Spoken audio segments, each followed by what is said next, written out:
Hey everyone, today I will be reviewing What a Wonderful World complete series. It's actually has a lot of impact on someone.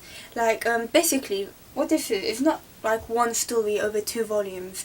Every chapter is a different story, tackling different people's problems, their struggles, and throughout the first volume a lot of these people are quite young, going to college or even in middle school, and then in the second volume it expands and focuses on a lot more older people, like a guy who's in his 30s, and sometimes there are like links between these stories, like very little links. Like there's a dog that appears in more than one story, and there's actually significance to a couple animals that pop up that you don't realise until you get more or less to the end of the volume, which obviously I won't explain. First off, I would like to talk about the art, which is quite peculiar, like it's very different. I mean, in the first chapter, I saw the character and I was thinking it must have been a rock band, but then I realised it was a girl. This art is quite confusing because there's not really feminine features to the girls. Like they pretty much have the same face shape. Like in a lot of manga, especially shoujo manga or even manga like Naruto or whatever, you can see the difference between a girl and a boy.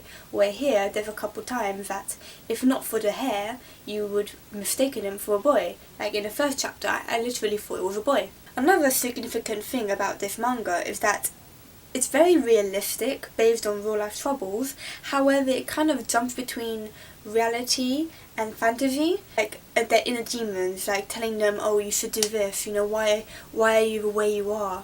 And they portray this in the manga in a kind of fantasy way, which may seem not real, but actually it is, because we all have our mind to go against. One thing that all of these stories have in common is basically breaking free and get stronger, become a stronger person, because most of these are quite low in society, like a few are delinquents, some like they don't think they're going to get anywhere in life. By each story, it kind of focuses on this problem and see how they can solve it to feel better about themselves. Like, I'm not even going to lie, this manga has actually made me feel better about myself in some cases, where all these problems that you don't really see often, and this is why I actually really like this manga. They all want to live, like every single one of them. There's a strong suggestion of suicide in a couple of them, like especially I believe in Japan they have quite high suicide rates, which is why I believe they touch on this, because it's reality.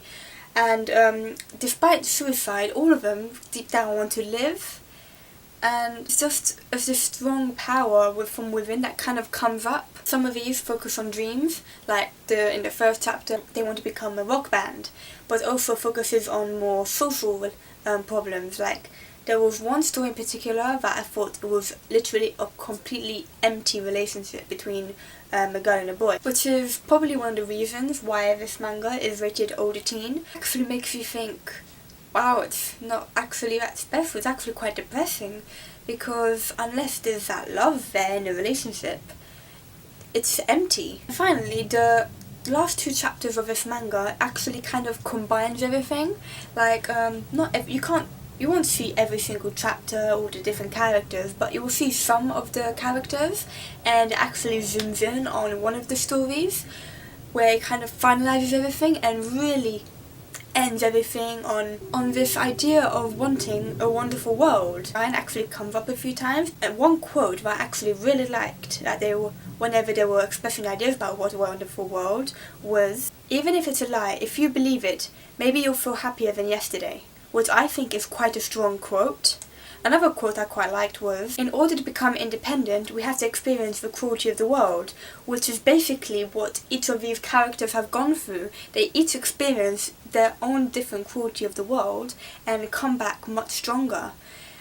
At the end of this manga, I actually cried, because it kind of puts everything in one big explanation that you think, wow, this is reality, this is sadness. I mean, even the fantasy aspects, you know, whether you believe in God or not, it's all in the head, you know. Whether you believe in Shinigami, death gods, whether in heaven or hell, still each of these are the demons inside the head, which kind of puts the story where it is. Anyway, so overall, I would probably rate this manga 9 out of 10. At first I thought 8, but because of the fantastic ending, I just had to give it a 9, because people would probably give it a 10, but I personally found it like, it's not a light read, it's quite heavy read.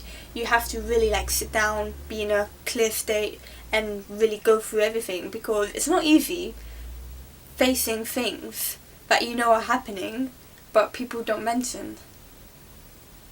Anyway, hope you enjoyed my first review. It's on What a Wonderful World. I highly recommend you pick it up, and see you later.